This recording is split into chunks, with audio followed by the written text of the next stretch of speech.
হযরত উসমান গনি রাদিয়াল্লাহু তাআলা আনহু যদি না থাকতো তাহলে আমরা একত্রিত কোরআনও পাইতাম না। সুবহানাল্লাহ, জোরে বলেন। উসমান গনি রাদিয়াল্লাহু তাআলা আনহুর শাসন আমলে কোরআনকে একত্রিত করা হয়। এর আগে একটা পারচার মধ্যে ছিল, একটা উটের চামড়ার মধ্যে ছিল, এইভাবে জুদা জুদা পৃথক পৃথক ছিল। আল্লাহু আকবার। সাহাবায়ে কেরাম যদি এই মেহনত গুলি না করতেন আমরা কোরআনকে একত্রিত পাইতাম না, এক ভলিউমের মধ্যে পাইতাম না। সুতরাং আমাদের ঈমান, আমাদের আকীদা বিশুদ্ধ করতে হবে রে মুমিন। আমাদের ঈমান আকীদা সঠিক থাকতে হবে। আল্লাহ রব্বুল আলামিনের পয়গম্বরের পরে আমাদের মাপকাঠি, ঈমানের মাপকাঠি আমাদের ফিতরত, আমাদের ঈমান। সাহাবায়ে কেরাম রাদিয়াল্লাহু তাআলা আনহু আজমাইন। এজন্য সাহাবায়ে কেরামকে যদি কোনো কেউ কটূক্তি করতে চায়, নবীরকে নিয়ে যদি কোনো কটূক্তি করতে চায়, দেড়তখিন ভাষায় বলে দিতে চায়, শরীরের মধ্যে এক বিন্দু রক্ত থাকতে তাকে আমরা জীবিত থাকতে দেব না। কারণ ফাতেমা রাসূলের বিধান হলো দেহ থেকে কল্লাকে আলাদা করে দেওয়া।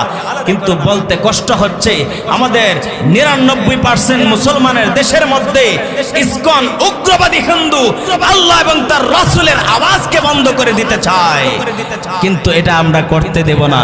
হে মুসলমান, আমরা মনে করি আমরা গ্রামে আছি, আমরা তো কিচ্ছু করবে না, আমাদেরকে কিছু করবে না। তাদের এই ইসকনের মিশন হলো হরে কৃষ্ণ হরে রামের আওয়াজকে উচ্চ করে দাও, আর আল্লাহু আকবারের ধ্বনি মাইকের মধ্যে হবে, এটা বন্ধ করে দাও। আরো আস্তে করেন, মহিলারা শুনে নেব নাউজুবিল্লাহ। কারণ নাউজুবিল্লাহর আউজুবিল্লাহ তো শীত না এলে আমরা দেই না, আওয়াজ দেই। নাউজুবিল্লাহর আওয়াজ আর আউজুবিল্লাহর আওয়াজ শীতের আগে আর দেওয়া হয় না। মুসলমানদের ঈমান মুড়ির মতো ফুটাই গেছে। বাতাস লাগলে মুড়ি যখন ফুটায় যায়, মুড়ি চিনি কই কই, তো মুড়ির মতো ফুটায় গেছে। আনসারী সাহেব রহমতুল্লাহ আলাইহি বলতো যে রাজনৈতিক দল দুইটা, কথা কথা আসছে বলতে হয় যে একটা আসলে আমাদের ঈমান ফুটায় জায়গা, আর একটা গেলে আমরা ঈমান তাজা। আওয়ামী লীগের মধ্যে কিছু নাস্তিক বেশি সংখ্যক, এই জন্য আওয়ামী লীগের নাস্তিকরা কারণ আমরা ঈমানটা তাজা, আর বিএনপি গেলে ফুটায় জায়গা। একটা উদাহরণ দিলেন আর কি হুজুরে, কারণ আওয়ামী লীগের মধ্যে নাস্তিক বেশি থাকে।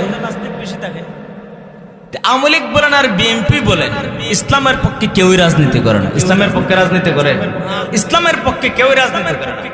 ওরা শাসন আমলে, ওরা ক্ষমতায় আসার জন্যই যত দোহাই দেয়। আমরা ছোটবেলা থেকে শুনতেছি চাল 10 টাকা কেজি আইব, ওখানে 10 টাকা কেজি, 95 টাকা পর্যন্ত চাল আছে, 120 আছে। কেরোসিনের কেজি আমি